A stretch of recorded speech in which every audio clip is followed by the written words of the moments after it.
Salut tout le monde, nous voilà arrivés à la dixième, ou bien au dixième tutoriel en fait de la série Programmation C. Donc dans cette vidéo en fait on va rester sur les conditions et nous allons c'est-à-dire voir une autre méthode ou bien une nouvelle en fait une nouvelle structure qui nous permet de comparer les variables, mais cette fois cette structure elle ne compare que les égalités d'une variable entière avec des valeurs que peut prendre cette variable là. Voilà, donc cette structure, elle s'appelle switch. Nous allons voir voilà, la structure de switch. Donc ici, on met en fait switch.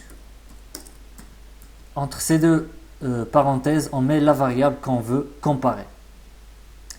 Et entre ces deux accolades, on met les valeurs que peut prendre cette variable. Donc par exemple, on met ici, on déclare une variable, par exemple int a égale 1, par exemple, et nous voulons comparer cette variable avec des valeurs. Donc je mets ici switch A et ici je mets les cas que peut prendre cette variable. Je mets ici par exemple case 1, c'est-à-dire dans le cas de 1, qu'est-ce que je vais mettre comme instruction. Et je mets ici par exemple printf A égale 1. C'est une chaîne de caractères. Et je n'oublie pas en fait de mettre un break. On va voir tout de suite pourquoi on met un break ici. Et par exemple si c'est-à-dire on a le cas 2, c'est-à-dire A est égal à 2, on va mettre A égale à 2. Si nous avons A égale à 3, nous allons mettre 3. Donc ici, c'est comparer l'égalité de la variable, c'est-à-dire de la valeur euh, affectée à A avec des valeurs susceptibles c'est-à-dire d'avoir cette variable. Donc ici, les valeurs susceptibles sont 1, 2, 3. Dans le cas contraire, c'est-à-dire si le A n'est égal ni à 1, ni à 2, ni à 3, on va mettre ici quoi? Défaut. Défaut, c'est-à-dire si on n'a pas ce qui est au-dessus. Voilà, ce qui est au-dessus. On va mettre ici erreur ou bon, tout ce que vous voulez. On va dire A différent de 1 et 1 A différent de 2 et A différent de 3. Voilà. Et je vais mettre ici, c'est-à-dire après switch, je vais mettre ici par exemple printf /n fin du programme, si vous voulez. Voilà. Donc je vais exécuter ça pour voir ce qu'on a. Voilà. Lorsque j'exécute, qu'est-ce qui va se passer? Il va mettre A est égal à 1 et après, bien sûr, il va sortir de switch pour afficher fin du programme. Pourquoi? Parce que le A n'est pas égal à 2, n'est pas égal à 3. Donc, ça y est, je suis entré ici et je vais sortir. Donc, c'est comme le if et else avec une syntaxe assez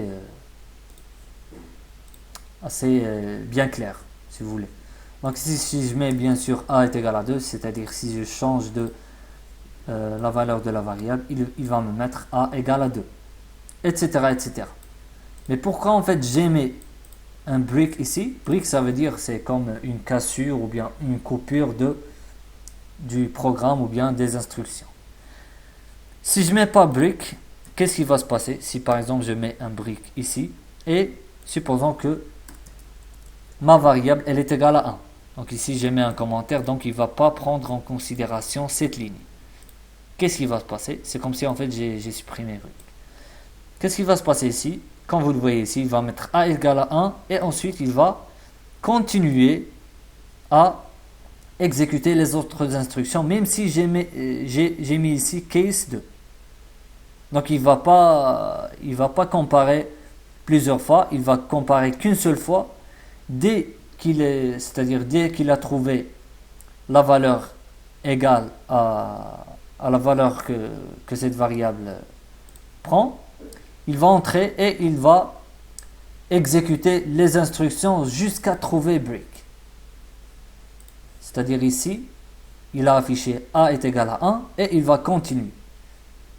Printf a est égal à 2 et il va trouver ici break. Voilà, donc dès qu'il a trouvé break, qu'est-ce qu'il va faire? Break, elle permet de sortir de switch. Voilà ce qu'elle permet de faire. C'est-à-dire mon programme, qu'est-ce qu'il va faire? Il va venir ici et il va sauter directement sur les instructions qui sont après switch. Moi, c'est-à-dire mon programme, je ne dois exécuter que les instructions qui sont en relation avec une valeur précise. C'est-à-dire, si j'ai 1, il va afficher a est égal à 1 et il va sortir directement. Donc pour permettre ça, je dois remettre break. Si bien sûr je ne mets pas break ici, il va continuer, c'est-à-dire il va m'afficher a est égal à 3 ici. Il va trouver break. Si je supprime break, il va exécuter ce qui est dans défaut aussi. Donc il va m'afficher aussi tout ça. Donc pour stopper mon programme, c'est-à-dire pour lui dire que c'est bon, vous avez exécuter les instructions qui sont en relation avec cette valeur-là, vous devez sortir immédiatement, donc je vais mettre un break. On va voir break dans plusieurs reprises, donc voilà. Ça, c'est le rôle de break. Il faut toujours, bien sûr, la mettre. Pourquoi je ne l'ai pas mis ici? Parce que je n'ai pas d'autres instructions, donc c'est-à-dire ce n'est pas... je ne suis pas forcé de mettre un break ici.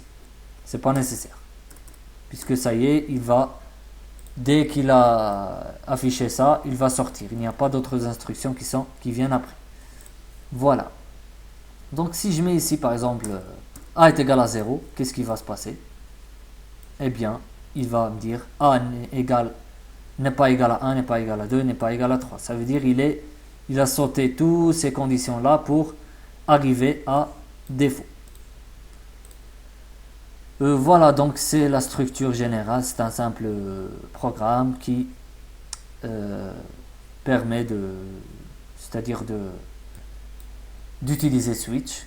Donc ce que je vous propose, c'est de faire un programme, c'est-à-dire de faire un programme qui relève de notre réalité.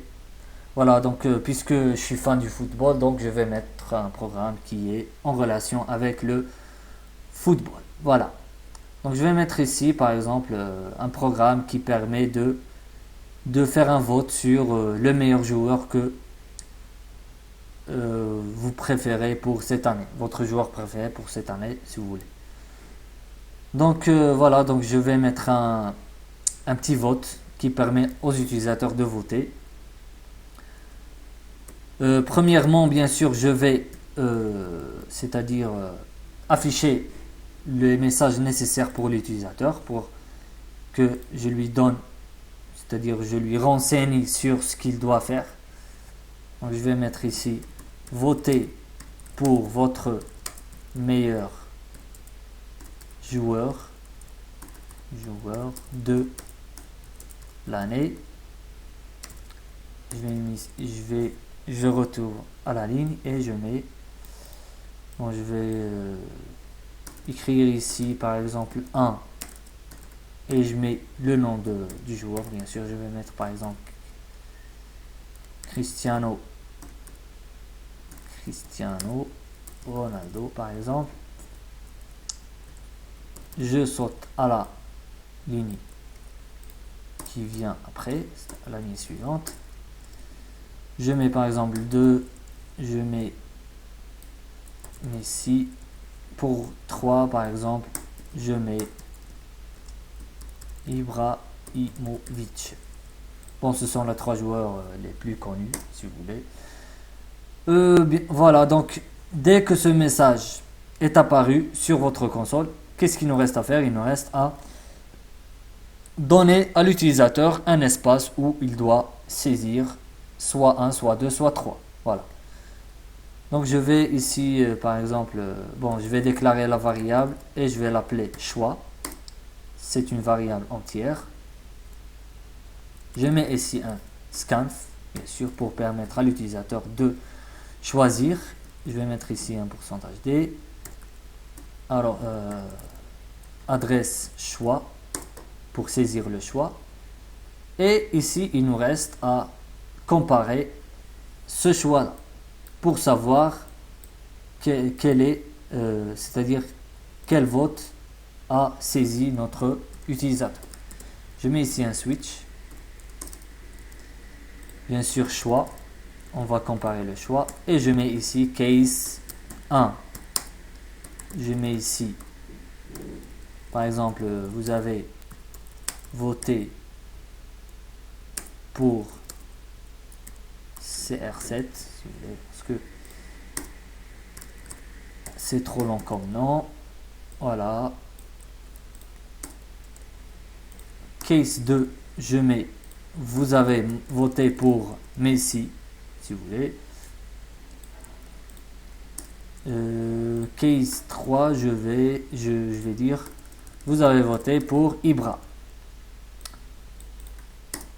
Défaut, il faut toujours ne pas oublier défaut parce que l'utilisateur, il se peut qu'il saisit n'importe quoi. Donc je mets ici printf erreur de saisie, ou bien vous avez mal choisi quelque chose comme ça. Vous avez mal choisi. Là vous avez mal voté, si vous voulez. Voilà. C'est bon. Et ici je vais mettre par exemple printf fin du vote. Voilà. Je vais mettre ici un /n ou bien anti/n. Voilà, c'est notre programme qui nous permet à l'utilisateur de choisir. Voilà. Donc voilà, votez pour votre meilleur joueur de l'année.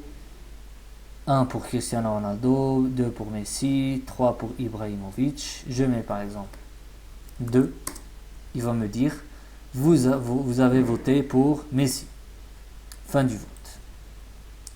Vous voyez ici, il est venu dans le cas où c'est-à-dire on entre ou bien on saisit 2. Il va exécuter, après il va trouver break, donc il va sortir de switch directement sur les instructions qui viennent après switch. Fin du vote. Voilà. Donc si je mets 1, il va me dire Cristiano Ronaldo. Si je mets 3, il va me dire vous avez voté pour Ibra. Si je mets par exemple n'importe quoi, c'est-à-dire -5 ou peu importe, il va vous dire vous avez mal voté. Voilà. Bien sûr, si vous avez remarqué, je ne mets pas d'accent parce que le message ou bien printf ou bien le langage C, c'est-à-dire ne permet pas d'afficher les accents, les E avec accent, etc. Donc c'est pas grave. Fin du vote. Voilà. Donc en fait, switch, ce qui doit être ici, c'est-à-dire ce qu'on doit comparer, c'est un type entier et pas un type flottant. Vous devez bien sûr faire gaffe à ça. Bien sûr, puisque les caractères sont à l'origine des entiers, je parle bien du type char, c'est un entier, donc on peut le mettre ici. On peut, c'est-à-dire, au lieu de mettre 1, 2, 3, je peux mettre ABC, c'est-à-dire saisir des caractères. C'est ce que nous allons voir. Donc je vais juste changer le type et je vais mettre ici par exemple ABC.